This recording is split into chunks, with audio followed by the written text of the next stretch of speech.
네, 재미없는 교수 양준모입니다. 오늘 대한민국 총체적 위기 어디까지 왔나? 여기까지 왔다고 생각이 됩니다. 대한애국당이 오늘 태극기를 든 여러분이 진정한 애국자입니다. 위기가 와서 중심이 일어서야 될 때까지 왔습니다. 위기의 근원이 뭐냐? 발표하실 때 반역자 얘기를 해서 제가 잠시 미국의 헌법을 인용하도록 하겠습니다. 미국의 헌법에서는 반역자는 공무원으로 채용할 수 없도록 규정되어 있습니다. 한 번이라도 반역의 죄를 지은 사람들은 공직에 취임할 수 없습니다. 대한민국이 발전하기 위해서 헌법을 지켜야 한다는 소명이 있죠. 지금 지키고 있습니까? 이 대한민국 대통령께서 국민의 삶을 지켜주시겠다고 그러셨어요. 본인이 무슨 말씀을 하시는지 지금 모르시는 것 같아요. 저희가 국가가 내 삶을 좌지우지하면은 저희 삶은 누구의 삶입니까? 그죠? 그래서 미국의 헌법에는 자유와 생명과 재산권은 분리할 수 없는 천부적 권한으로 기술되어 있습니다. 그래서 우리가 자유민주주의와 시장경제가 왜 함께 가야 되느냐? 시장경제를 부정하게 되면 자유민주주의가 성립할 수가 없습니다. 자유민주주의가 부정이 되면 경제는 말할 수 없는 파탄에 이르게 되는 거죠. 지금 이해할 수 없는 정책을 실시하고 있습니다. 제가 어디 나가서 별로 큰 소리를 안 합니다. 요즘 보면 다 녹음이 돼서 교수들도 교단에서 얘기하는 거 가지고 징역을 사는 분도 지금 있습니다. 말을 참 조심할 수밖에 없는데 소비가 문제라고 얘기하죠. 이거 맨 처음에 얘기한 사람이 1805년에 로더레이라고 하는 사람입니다. 우리가 과소소비설 이렇게 얘기합니다. 좌익경제학의 태도죠. 그래서 소비가 왜 부족하냐? 지주가 많이 가져가고 지주는 안 쓰는데 지주가 많이 가져가니까 소장농들은 쓸 돈이 없어서 경제가 결국은 쓸 돈이 없어서 망한다. 이런 이론입니다. 이거를 발전시킨 게 마르크스 이론. 이걸 이제 자본하고 노동 이런 대립적 관계 속에서 자본가가 노동을 착취하니까 근로자들이 쓸 돈이 없어서 경제가 과잉 생산돼. 그래서 경제가 망한다. 그런 이론이에요. 이런 이론은 이미 경제학계에서는 케인즈를 비롯해서 많은 학자들이 사실과 다르다. 이미 100년 전에 폐기된 이론들이 이런 이론과 유사한 그런 이론을 들고 나왔습니다. 도저히 이해할 수가 없습니다. 이 정권은 이해할 수 없는 정권입니다. 도대체 자유민주주의 대한민국 체제에서 어떤 체제를 추구하는 정권인지 이해할 수가 없습니다. 그 근본에는 이해할 수 없는 탄핵이 자리 잡고 있습니다. 여러분들 이해할 수 있으세요? 전 도저히 이해할 수가 없습니다. 아니 국회에서 탄핵이 가결된 것도 이해할 수가 없고 그것도 이해할 수가 없는데 헌법재판소가 도저히 이해할 수 없는 내용 들으면 들을수록 이게 무슨 소리인지 사법부가 이 지경에 이르렀구나. 그 다음에 지금 감옥까지 가 계신데 돈 한 푼 안 받는 뇌물죄가 대한민국에 있다는 걸 제가 처음 알았습니다. 이러다 보니까 국가 정체성이 지금 흔들리고 건국한 1948년 8월 15일에 건국했고 이거는 누구에게 이게 옳으니 그르니를 판단할 수 하는 게 아니라 그냥 사실입니다. 그냥 건국했어요. 근데 그거를 흔들기 시작을 합니다. 건국 유공자를 표창하는데 공산주의자들도 표창을 하는 이런 나라가 돼버렸습니다. 자유민주주의 시장 경제가 지금 무너지고 있습니다. 당연히 안보 위기가 오고 있고요. 안보는 해체되고 안보 없는 경제는 있을 수가 없습니다. 경제도 지금 해체되고 있고 안보가 해체되고 경제가 위기가 오면 이게 바로 국가 위기죠. 우리나라가 과연 어디까지 갈 거냐. 경제적인 측면에서 가장 문제가 되는 정책은 문재인 정권의 정책은 약탈적 정책인 겁니다. 남의 거 뺏어서 지금 자기가 생색내는 정책을 쓰고 있어요. 최저임금제라고 하는 거는 지금 잘못 시행이 되고 있습니다. 아니 소상공인들한테 당신이 고용한 근로자에게 임금 많이 주라고 명령한 제도 아닙니까? 그죠? 아니 서로 내가 얼마 받고 일하겠다라고 해서 약속해서 일하면 되는 것이고 그 임금이 적으면 누가 나서야 되겠습니까? 정부가 나서서 그거를 도와줘야 되는 거죠. 근데 소상공인 주머니 털어서 근로자에게 주라고 명령하는 제도가 최저임금 제도.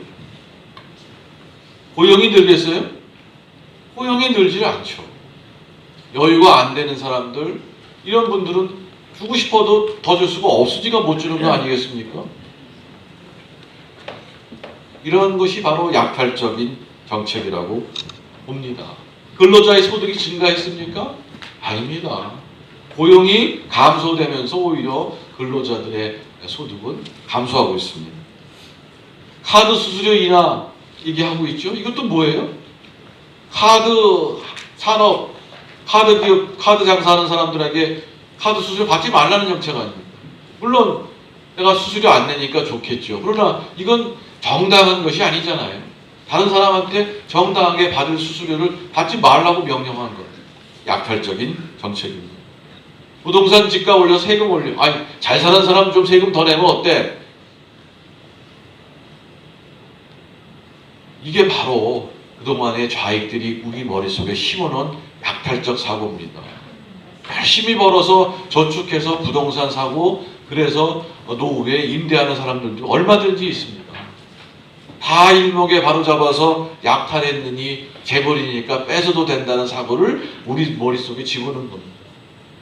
아니 재벌이 우리 거 약탈했다면 재벌에 있는 사람들은 전부 다 그죠? 못 살아야 될 거 아닙니까? 재벌에 들어가는 순간 우리 저 학생들이 재벌에 대기업에 들어가는 순간 소득분이 3분위가 돼요. 1분위, 2분위, 5분위가 제일 잘 산다고 할 때 바로 3분위가 되는 그런 직장들입니다. 평균 연봉이 1억이 되는 직장들이에요. 이게 근로자를 착취를 해서 대기업이 성장을 했습니까? 여러분들에게 삼성 휴대폰 사라고 강압을 했습니까? 좋은 물건 만들고 열심히 일한 기업이 대기업이 된 겁니다. 근데 그거를 뜯어먹자고 하는 것이 이 정권이다 이런 생각이 좀 듭니다. 맞습니다. 유치원을 전부 다 뭐 공립화하고 뭐 어쩌고 얘기를 합니다. 아니 유치원 원장 자기 재산 털어가지고 건물 세워서 원화 모집해서 허가 받아가지고는 열심히 가리킨 죄밖에 없는 거 아니겠습니까? 이 사람들은 한 번에 뭐 비리가 있다는 동에서 몰아쳐서 뺏어 먹으려고 하는 거예요. 이런 정책 쓰면 처음엔 달콤할 수 있어요. 그러나 이 정책을 계속 쓰면 어떻겠습니까? 누가 유치원 하겠습니까? 누가 사업을 하겠습니까? 경제가 망하는 겁니다. 그래서 이 약탈적 정책이 되면 재미있는 현상이 일어나요. 권력이 강화됩니다. 내가 열심히 일해서 돈 버는 것보다 저 정치 세력에 붙어서 거기에 아부하면 돈이 생기거든요. 자기가 열심히 일하지 않아도 돈이 벌려요. 예전에 6.25 때 경험하신 분들 아시지 않습니까? 거기에 가면 돈이 생기는 겁니다. 폭력이 난무하고 대중선동이 난무하게 되죠. 이게 약탈적 정책의 조건이에요. 이런 나라가 되면 대한민국은 망하는 겁니다. 왜?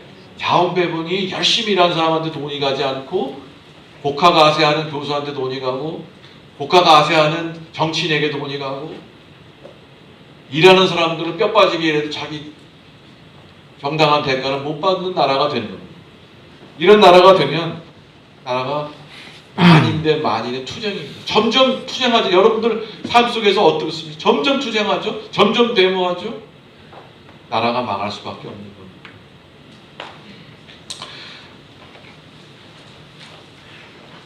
이런 위기 시기에 정부는 지금 뭘 하고 있느냐? 소리 없는 정책을 해요. 도대체 이 양반들이 어떤 생각을 하고 있는지, 공무원들이 무슨 생각을 하고 있는지 알 수가 없습니다. 자기 자리만을 탐하는 사람들이 아닌가 하는 생각이 들 정도예요. 안보 오늘도 얘기할 겁니다만 안보 질서 지금 어떻게 되고 있습니까? 무역전쟁이 지금 심각하게 진행되고 있는데 대응하고 있는 게 뭡니까? 지금 기술전쟁, 미국과 중국의 무역전쟁은 기술전쟁입니다. 이 기술을 전쟁에서 이기는 사람이 21세기 승자가 되는 겁니다. 기술전쟁에서 이기는 나라가 21세기에 부유한 나라가 되는 겁니다. 뭐 하고 있어요? 대한민국 뭐 하고 있습니까? 인재전쟁. 지금 인재전쟁이 있습니다. 인재가 들어와야 대한민국이 삽니다. 예전에 박정희 대통령 시절에 뭐 인재를 유치하기 위해서 그렇게 노력을 한 거 아니겠습니까? 지금 인재가 떠나고 있습니다. 근데 한다는 정책이 경제 유인을 파괴하고 모든 부담은 미래 세대에 전가하고 인재 양성은 지금 체제가 붕괴되고 있습니다. 안보 체제 붕괴되고 있고 외교는 지금 그러니까 외톨이가 되고 있고 혁신 체제는 붕괴되고 있고 산업 전략 들어보신 적 있으세요? 다 산업 전략 부재되어 있고 노사 관계는 점점 악화만 되고 있지 않습니까? 역사 의식은 왜곡되고 미래에 대한 비전은 지금 부재한 상태입니다. 멀쩡한 원전, 탈원전 하겠다고 산업 경쟁력이 지금 붕괴되고 있습니다. 제가 계산한 것만은 가지고 문재인 정권 들어와서 1년 6개월 동안 박근혜 정권 때만큼만 해도 1조 3천억을 절약할 수 있었어요. 그리고 원전 2개 폐쇄하는 바람에 지금 그 비용도 몇 조가 됩니다. 앞으로 원전 가동하지 않으면 점점 산업 경쟁력은 없어지고 우리 국민들은 높은 물가에 허덕일 수밖에 없는 겁니다. 주식시장 무너지고 있죠? 실물경제 잘 되고 있습니까? 우리의 삶이 나아지셨습니까? 정책이 없어요. 청년과 미래세대의 부담을 전가하고 그 전가하면 좋아지느냐? 지금 모아놓은 기금통 아까 조은진 의원께서 말씀하셨습니다. 모아놓은 돈 저금통 깨고 있어요. 기금 다 지금 적립해놓은 거 깨고 있고요. 부채는 더 늘리고 있습니다.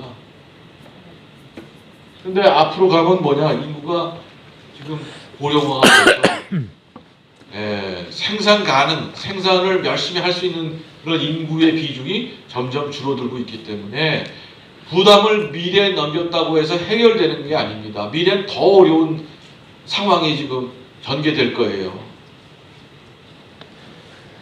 그래서 정치한다는 사람들이 뭐냐? 모든 정책을 정치 도구화하고 있습니다. 표되면 무조건 해요. 미래에 어떤 일이 발생할지 국가가 망해도 표되면 하는 정권이 됐어요. 이거 막아야 됩니다. 표가 안 돼도 미래를 위해서 내 무덤에 침을 뱉으라고 하면서 국민을 이끌어가는 사람들이 지도자인 겁니다. 당장 달콤한 거 삼키지 말고 조금 노력해서 내 자식에게 더 좋은 나라 만들자고 하는 게 지도자입니다. 근데 지금 뭐 하고 있습니까? 표되면 무조건 하는 사람들이에요. 나라가 잘 될 리가 없습니다. 시간 관계상 제가 자세한 거는 유인물로 대체를 하겠습니다.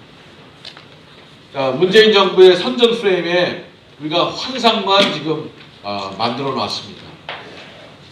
근데요, 이 환상은 벌써 깨지고 있죠. 국민의 삶은 점점 핍박해지고 대립과 갈등 속에 국민들이 분열되고 있습니다. 위기의 징후들은 나타나고 있어요. 주식시장은 1년 내내 꼬려박고 있습니다. 요새 조금 반등하고 있습니다. OECD가 발표한 우리나라 경제 지표 저 꼭대기서부터 박근혜 정부 말기서가 맨 정점이었고 그 이후서부터 쭉 하니 지금 내려오고 있어요. 다른 나라보다 좋았던 나라가 다른 나라보다 더 나쁜 나라로 변했습니다. 1년이 안 걸립니다. 바로 시작됐었습니다. 문재인 정권 들어서자마자 경제가 위기의 징후를 보이게 됐습니다. 그랬더니 1년 반 지나니까 스물스물 정권의 민낯이 나타나고 있어요. 신재민 전 사무관이 폭로한 바에 따르면 인사 개입하고 마음대로 국가 부채를 발행하고, 그죠? 민간 기업에 사장 심으려고 낙하산 심으려고 음모하고 하는 것이 밝혀지고 있지 않습니까? 더 철저한 조사가 이루어졌는데 좀 조사 안 하고 있어요. 전 정치권도 불만입니다. 왜 이런 거 조사 안 합니까? 이런 의혹이 터졌으면 샅샅이 조사해서 진실을 밝혀야 된다고 생각이 됩니다. 여러분 안 그렇습니까? 김태우 사건, 청와대의 민낯을 보여주고 있는 거 아닙니까? 손혜원 사건, 이거 왜 조사 안 합니까? 네, 답답합니다. 김경수, 이건 뭡니까 도대체? 업무방해 혐의와 공직선거법 위반으로 모두 위죄를 받았어요. 공직선거법 위반도 했습니다. 촛불전국에서 드루킹이 어떤 역할을 했는지 밝혀야 되는 거 아니겠습니까? 아니, 병인선을 가자고 그 목소리가 들리죠? 누구가 그렇게 외쳐주셨나요? 조사해야 되는 거 아닙니까? 그래서 이러한 상태로 경제는 위기에 빠질 수밖에 없습니다. 그러니까 간략하게 진단만, 주식시장이요 그래프로 보이고 있지 않습니까? 계속 추락하고 있습니다. 소비자 뭘까요? 아니, 총 지수는 지금 뭐 안정되어 있다고 정부가 발표하고 있죠, 그죠? 근데 내막을 들어보면 우리 국민이 쓰는 업종만 올랐어요. 아주 골라서 올랐습니다. 3.8%나 오른 게 식료품, 그 다음에 비주류 음료. 우리가 먹고 사는 음식료 값이 2배 이상 올랐고요. 그러니까 그 전체 물가 수준보다 2배 이상 올랐고요. 가정용품과 가사 서비스 3.2%, 음식 숙박 4.7% 올랐습니다. 경기종합지수 현저히 이거 뭐 아니 그냥 계속 떨어지는 겁니다. 뭐 올라나갔다 한 게 아니라 문재인 정권 들어서면서부터 지금까지 한 번도 올라간 적이 없어요. 소비자 심리지수 역시 떨어지고 있고요. 소득주도 성장은 지금 폐기가 돼야 되고 취업자는 급감을 하고 있습니다. 이 정부가 소득 분배 뭐 좋게 해준다고 얘기를 했죠. 소득 분배 악화됐습니다. 이 표는 2018년 3, 4분기 표입니다. 일본이 가장 못 사는 분들의 소득도 지금 처분 가능 소득이 마이너스 1.1%입니다. 공적 이전 소득 세금 써서 세금 쓴 게 얼마큼 늘어나냐 한 21% 늘렸어요. 그러니까 세금으로 아무리 못 사는 사람에 지원을 해도 일자리가 없어지니까 전체적으로 가처분 소득이 마이너스 1.1% 줍니다. 오부지가 잘 사는 사람인데 잘 사는 사람은 5.3% 늘었어요. 소득 분배는 더 악화됐습니다.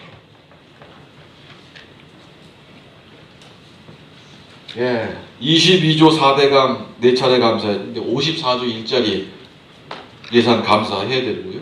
예타 면제 이것도 감사 대상입니다. 헌법 위반 사례 우리 조목조목 따져봐야 될 일이고요. 연간 국민소득도 지금 감소하고 있습니다.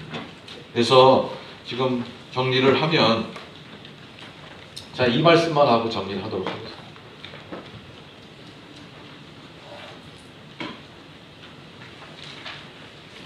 거짓을 처단하고 진실이 승리할 때까지 불굴의 의지로 바꿔나갑시다.